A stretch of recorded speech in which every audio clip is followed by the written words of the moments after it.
고지사항을 말하지 않은 경우에 보험금 지급은 당연히 안 되고요. 보험 계약이 해지될 수가 있습니다. 실제로 상담을 주시는 분들 중에서 고지사항을 위반해서 보험 계약이 해지된 분들도 정말 많이 계시고요. 보험금 지급을 못 받은 분들도 많이 있습니다. 안녕하세요. 오늘은 보험 가입하기 전 정말 중요한 고지사항에 대해서 알아보려고 합니다. 먼저 고지사항은 3개월, 1년, 5년 해당하는 기간 동안 병원에 가서 한 의료행위에 대해서 보험회사에 알려야 되는 의무가 있는데요. 고지사항을 지키지 않은 경우에는 보험금 지급은 당연히 안 되고요. 최악의 상황엔 보험계약이 해지될 수가 있습니다. 그래서 담당 설계사분이 가입할 때 연락을 하면은 고객님 혹시 최근에 병원에 가서 수술하거나 입원하거나 약 받은 적 있으신가요? 물어보는 이유가 바로 고지사항과 연관이 있기 때문입니다. 그럼 고지사항을 지키지 않은 경우에는 보험계약이 해지되거나 보험금을 못 받는다고 말씀을 드렸는데 어떠한 내용을 고지를 해야 되는지 그리고 고지사항을 확인하는 방법에 대해서 어플에 대해서 소개해 보려고 합니다. 고지사항의 질문 내용인데요. 5가지 질문이 있습니다. 먼저 최근 3개월 이내 의사로부터 진찰 또는 검사를 통하여 다음과 같은 의료행위를 받은 사실이 있습니까를 물어보는 질문입니다. 여기서 말하는 의료행위는 질병확정 진단, 질병의심 소견, 치료, 입원, 수술, 투약이 포함되는데요. 최근 3개월 이내에 치료를 받았을 때 입원을 하거나 수술을 하거나 투약을 하거나 여기 의료행위에 해당이 되는 분들은 고지를 하셔야 됩니다. 두 번째, 최근 3개월 이내에 마약을 사용하거나 혈압 강화제, 신경안정제, 수면제, 각성제, 진통제 등의 약물을 상시 복용한 사실이 있습니까? 라고 나와 있는데요. 혈압 강화제는 고혈압 치료할 때 사용하는 약물입니다. 최근 3개월 이내에 명시되어 있는 약물을 사용한 경우에는 고지를 해야 됩니다. 세 번째, 최근 1년 이내 의사로부터 진찰 또는 검사를 통하여 추가검사, 재검사를 받은 사실이 있습니까? 라는 질문인데요. 제가 오늘 오른쪽 발목에 골절이 되었습니다.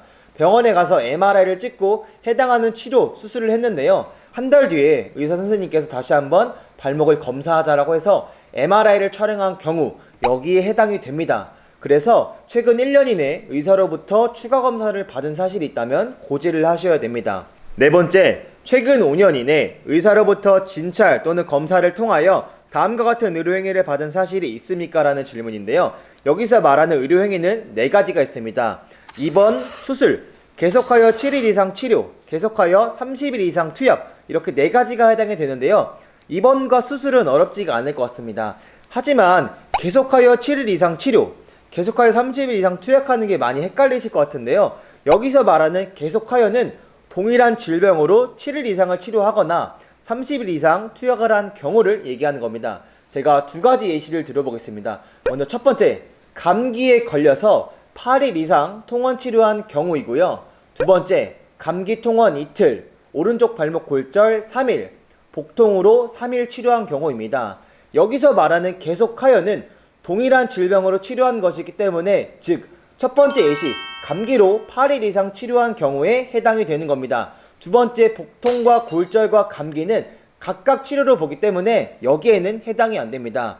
그리고 계속하여 30일 이상 투약은 마찬가지로 동일한 질병으로 30일 이상의 약을 받은 경우에는 해당이 됩니다. 마지막 5번째, 최근 5년 이내 아래 11대 질병으로 의사로부터 진찰 또는 검사를 통하여 다음과 같은 의료행위를 받은 사실이 있습니까? 단, 직장 또는 학문 관련 질환은 실손의료비 가입 시에만 해당이 됩니다.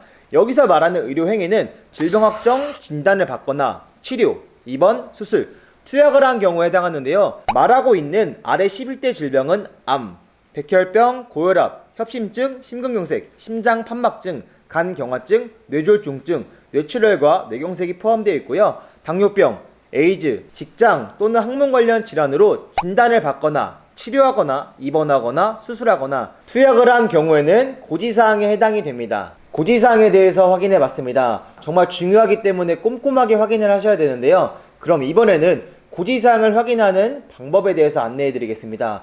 먼저 건강보험공단에서 확인을 하는 게 가장 정확합니다. 하지만 인터넷에서 발급받는 경우에는 최근 1년 것만 조회가 되기 때문에 5년 이내의 치료 이력을 확인할 수가 없습니다. 그래서 어플을 통해서 5년 이내에 병원 간 이력을 확인할 수 있는 방법을 소개해 드리겠습니다. 먼저 스마트폰에 손택스 어플을 설치한 다음에 로그인을 해주시면 됩니다. 로그인을 하면 이렇게 홈 화면이 나오는데요. 여기서 조회 발급 메뉴를 클릭해 줍니다. 클릭을 하면 이렇게 조회 발급 메뉴가 나오는데 여기서 연말정산 서비스를 클릭해 줍니다. 클릭을 하면 마찬가지로 연말정산 서비스 메뉴가 나오는데요. 여기서 근로자 소득 세액공제 자료조회 메뉴를 한 번 더 클릭해 줍니다. 클릭을 하면 소득 세액공제 자료조회가 나오는데요. 여기서 해당하는 연과 월을 선택해 줍니다. 선택을 하면 아래 메뉴 중에서 건강보험료, 국민연금, 보험료, 의료비 이렇게 여러가지 항목이 있는데 여기서 의료비 조회를 클릭해 줍니다. 클릭을 하면 내가 해당하는 연과 월에 사용한 의료비가 나오는데요. 여기서 상세 버튼을 클릭해 줍니다. 상세 버튼을 클릭하면 해당하는 월에 갔던 병원에 대해서 나오게 됩니다. 회원의료재단을 클릭해 보겠습니다. 클릭을 하면 의료비 상세 내역입니다. 여기서 아래 의료비 일별 내역 조회를 확인해 보면 제출일과 지출 금액이 있는데요. 제출일을 보시면 2020년 3월 2일 날 16만 3천원 정도의 병원비를 사용했고요. 그리고 7월 3일 날 27,900원의 병원비를 사용했습니다.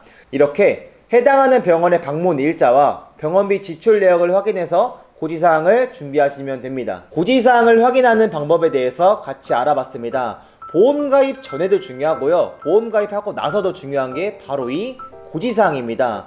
고지사항을 말하지 않은 경우에 보험금 지급은 당연히 안 되고요. 보험 계약이 해지될 수가 있습니다. 실제로 상담을 주시는 분들 중에서 고지사항을 위반해서 보험 계약이 해지된 분들도 정말 많이 계시고요. 보험금 지급을 못 받은 분들도 많이 있습니다. 그래서 이제 막 보험 가입을 준비하시는 분들 중에서 고지사항에 대해서 잘 모르는 분들이 있다면 이렇게 어플을 통해서 꼼꼼하게 확인하신 다음에 잘 고지하셔서 좋은 보장 받으셨으면 좋겠습니다. 나중에 정말 보험 가입하고 보험금을 청구했는데 이 고지사항을 알리지 않아서 보험금 못 받으면 얼마나 억울하겠습니까? 그런 경우를 미연에 방지하고자 중요한 고지사항을 정말 꼼꼼하게 확인하셔서 잘 준비하셔서 좋은 보장 받으시기 바랍니다. 영상을 시청해주셔서 감사하고요. 앞으로도 좋은 영상, 유익한 콘텐츠로 찾아뵙도록 하겠습니다. 영상을 시청해주셔서 감사합니다.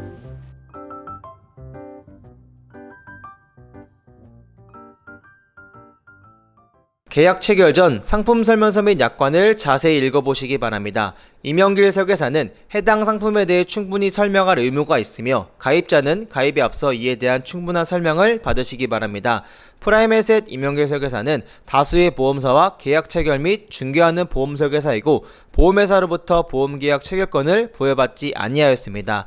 상기 내용은 모집 종사자 개인의 의견이며 계약 체결에 따른 이익 또는 손실은 보험계약자 및 피보험자에게 귀속됩니다. 본 광고는 손해보험 광고심의 기준을 준수하였으며 유효기간은 심의일로부터 1년입니다.